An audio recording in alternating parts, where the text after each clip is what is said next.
Bonjour peuple de Dieu, bonjour chers frères et sœurs, j'espère que vous allez bien par la grâce de notre Seigneur Jésus-Christ. Nous sommes encore sur notre chaîne d'édification chrétienne chez MTV et nous voulons partager avec vous en ce début de semaine la pensée du Seigneur. Elle est tirée du livre du Psaume 25 à partir du verset 1 au verset 5. Il est écrit ici, de David, Éternel, j'élève vers toi mon âme. Mon Dieu, en toi je me confie. Que je ne sois point couvert de honte. Que mes ennemis ne se réjouissent point à mon sujet. Tous ceux qui espèrent en toi ne seront point confondus. Ceux-là seront confondus, ceux qui sont infidèles sans cause.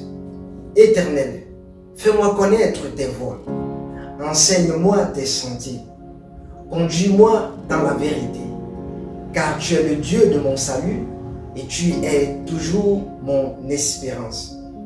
En repassant ces paroles de David dans mon esprit, le Seigneur me faisait comprendre comme ça que ces paroles de David n'étaient pas juste des paroles comme ça. Ce n'était pas juste un discours, mais c'était un moment de prière. C'était un moment de communion entre David et son Dieu. Et dans la présence du Seigneur, David fait quelque chose, c'est de mettre d'abord son Dieu en avant. C'est d'élever d'abord le Seigneur. Et par la suite, il va se présenter lui-même.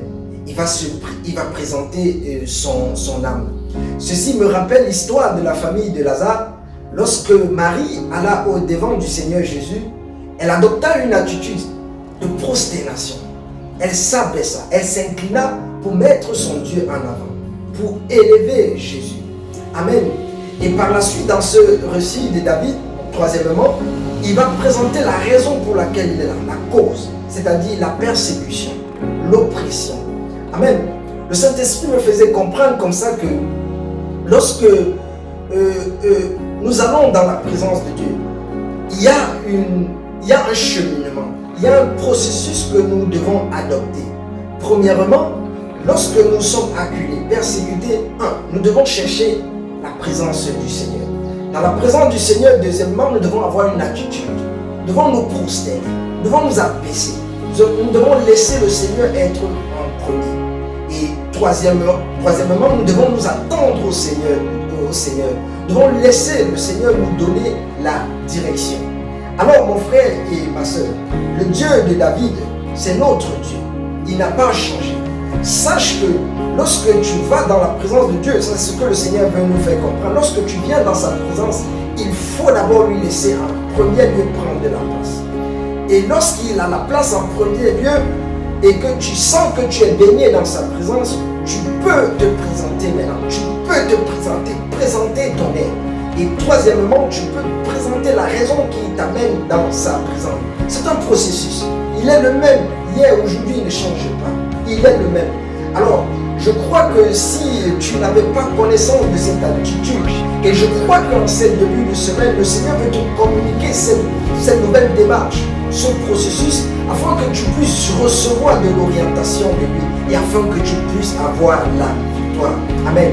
Je crois qu'au travers de ces quelques paroles, et au travers de ce cheminement, tu reçois une direction nouvelle, tu reçois une orientation nouvelle, et que tu auras la victoire.